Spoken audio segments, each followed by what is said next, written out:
Saints, grace and peace to you. I hope this finds you in a good place, and that indeed you're close to Christ now as we have continued to weather the storm. The update for this week about our worship service, let me give you that as well as some other matters. In the first place, our consistory did meet today and we discussed worship options. I think we all came to that meeting with different possibilities in mind, but by the end, we unanimously agreed that we would have a worship service facilitated via Zoom platform. I'll be leading it from our congregational location, Salem Hellers Church, with those that are needed to facilitate the service.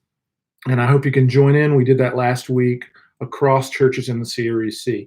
Once again, let me emphasize, the consistory made that decision unanimously after considering all the options before us. Secondly, tomorrow is Good Friday, so we need to remember Christ's cross work for us as the main thing. Remember all the blessings that we have are grounded upon his work for us alone on the cross, for once for all death, by which he took our stripes. By his stripes we are healed, a very precious truth at this time. And we set this apart along with many other churches to do it as a day of fasting and prayer. I'm going to send you some resources connected to an email that you'll see on fasting and prayer. But let me just say, you don't need to look at it as an all or nothing deal. You don't need to not eat anything, not drink anything for 24 hours, but rather you can simply fast through a meal. Most people, when they fast, they call it the normal fast. It's no food but water. So you can do the normal fast. You could do some kind of partial fast for a meal, 2 meals. But the main thing is to devote yourself to prayer during this time and be sure that you are focused on the direction we give. We're going to provide a simple series of prayers and that sort of thing. So you can do as minimal as skip a meal and devote some of that time for prayer. You could do something as significant as look for the whole day and try to set the whole day apart. Most people have this day as a holiday as well, so you can use that time. This is a time of crisis and duress. It's difficult. People are stressful. People that ordinarily are very strong are very stressed, and the whole idea of working from home and using perhaps unknown technological platforms is stressing to people as well.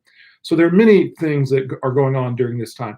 Let's hold together as a community of faith. Let's encourage one another, be in connection with one another, and give. In the service, you'll have a time to give this Sunday.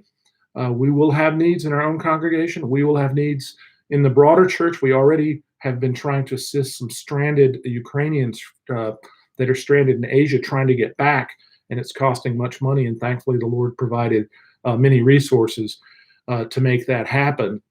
We will see more of those things unfold, no doubt, in the coming weeks and months. We don't know what the future holds with regard to our economy, with regard to the way this is spread and how devastating or not it is. We don't know that. What we do know is that faith is a victory that overcomes the world. Let us continue strong in faith. Let us continue as believers encouraging and pointing people to Jesus. I'm reminded of the story of this leper in a leper colony who's lost limbs, who's lost fingers and toes and this sort of thing, but he was a believer. He couldn't see, he couldn't do anything, but the thing he could do is point his broken hand up to the sky to say, God is good, the Lord is good, Jesus reigns. And so I say that to you today. God is on the throne, he's the one in control. If you read the Psalms today, you read Psalm 50. The mighty one, God the Lord, has spoken. And in that, there's a word of judgment for his people, but there's also a word of blessing. Let us hear his voice at this time. I hope to see you on Sunday via the Zoom platform. We'll send out more information about that. Peace out.